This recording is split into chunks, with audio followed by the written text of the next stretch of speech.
and this is from Representative Bahner. So Representative Bahner, you can speak to your bill. Just 1 second here. I need to, sorry folks, I'm 607. Okay, thank you. House File 607 is before us, and I will move it to the Committee on State Government. So Representative Bahner, I know that you wanted to make some comments as well. You were in the process of those, and I wanted to get our vote in for House File 9. So if you want to present your bill, you can. Mr. Chair, if it makes sense, we should move the A2 first, and I can speak to what that is and make that clarification. Sure. Why don't we do that? I will move the A2 amendment, Representative Bahner. All right, perfect. Thank you, Mr. Chair, for that. And I'll briefly just 10,000-foot view. Essentially, this clarifies and cleans up some language after discussion with research. It does clarify what I had started to mention earlier, that the onus for that opt-out notice actually goes away from DPS. So all of that will come off of the fiscal note, which leaves a remaining $64,000 in potential programming costs on the DPS side. However, in conversations with DPS and FAST, which is the vendor that maintains the system, there's also a strong possibility that that $64,000 will actually be absorbed into the current ongoing maintenance budget for that application.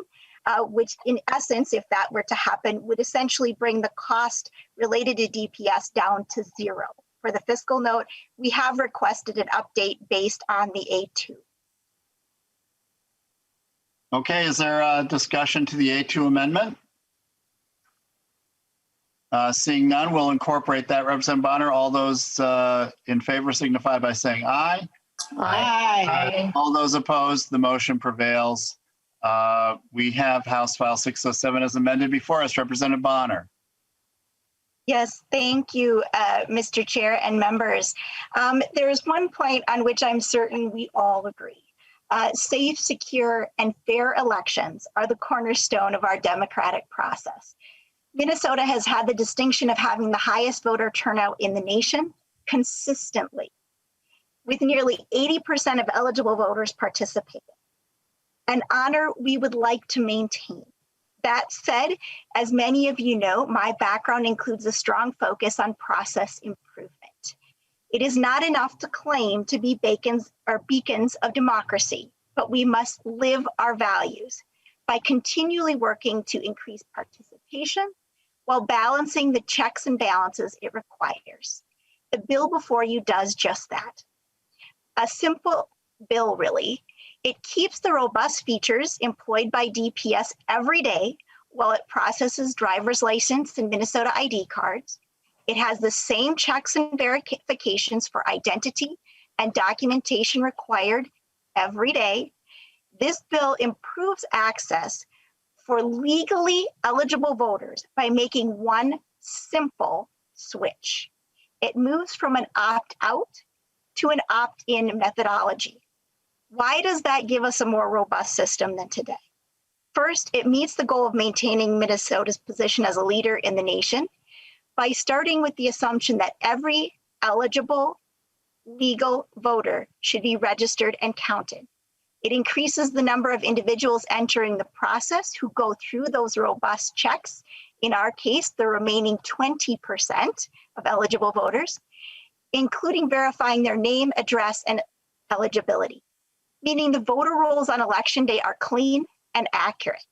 It reduces the need for same-day registration, as the vast majority of legal eligible voters have already been carefully vetted on the front end, reducing same-day registrants to a mere fraction. It eases the burden on poll workers during peak times on election day, decreases wait times in high-traffic precincts. We are at a tipping point with nearly half of the US instituting this common sense approach from red states, blue states, and purple states. By simply opting in and employing these robust checks and balances, we provide accurate voter rolls for safe, secure elections over and above our already strong electoral system.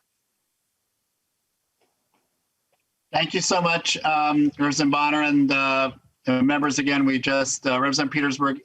Quick question, and I know we had the almost exact language here, so previously, but Representative Petersburg, it's certainly appropriate to ask a question of the author. Thank you, Mr. Chair. And you know, the comments that I'm going to would be very similar, so I'm not going to restate those, but in quite a few different times you talked about this being an opt-in system program. Actually, the system we currently have is opt-in. This one is an opt-out because you would have to exercise your option of going out. So this isn't an opt-in. This is just an automatic where if you wanted to exercise any other choice, it would have to be an opt-out. So that's kind of clarification. And what I find very interesting is talking about how we lead the United States, including those states that already have automatic voter registration, how we're leading them with voter turnout with the current system. And so it's something to ponder. But Mr. Chair, I'm going to have to say that I cannot support this bill either at this time, and that I would request a roll call. Thank you. Well, we were going to take a roll call at any rate, but I will certainly call the roll if there is no further discussion. Mr. Chair. Thank you for Representative Bahner. Some very quick concluding comment. Thank you. Just to be clear, you know, I think that the difference here is really that we're making the presumption to default to that every eligible legal voter should actually go through the same registration process that they go through today when they check the box. What we're really talking about here is including the remaining 20% that do not currently vote today into our process. And when we asked earlier about it saving money, if we do the estimates, about 130,000 people did same-day registration in 2018. I don't have the figures for 2020. But if we cost that out at the lower cost of $3.50 per registration, that's about $455,000. If we significantly reduce that, or if we went to an automatic system, and that now costs us 35 cents, that's a savings of $410,000. So not only does it actually streamline the process, it makes sure that we vetted each and every registrant here in the state so that we know they are eligible and legal voters. It's got nice, clean rolls, and it saves us money. So, you know, just to be clear, this is not something that is unique to Minnesota. It's not unique to red states or blue states or purple states. It's everybody that is experiencing this. And it just makes good common sense to continue to evolve into a good, solid process that is efficient and streamlined. Well, thank you for that, Representative Bahner. And so I will now renew my motion that House File 607 as amended be referred to the State Government Finance Committee. The clerk will take the roll. Chair Hornstein? Aye. Hornstein, aye. Vice Chair Cagle? Aye. Cagle, aye. Representative Petersburg? No. Petersburg, nay. Representative Barr? No. Barr, nay. Representative Bernardi? Aye. Bernardi, aye. Representative Elkins? Aye. Elkins, aye. Representative Frederick? Aye. Frederick, aye. Representative Hausman? Aye. Hausman, aye. Representative Heinrich? No. Heinrich, nay. Representative Kosnick? No. Kosnick, nay. Representative Mason? Aye. Mason, aye. Representative Murphy? Aye. Murphy, aye. Representative Nelson? Aye. Nelson, aye. Representative Olson? No. Olson, nay. Representative Richardson? Aye. Richardson, aye. Representative Torkelson? No. Torkelson, nay. Representative West? West, no. West, nay. There are 10 ayes and 7 nays. Thank you, members. And with that, House File 607 as amended is on its way to the State Government Finance Committee.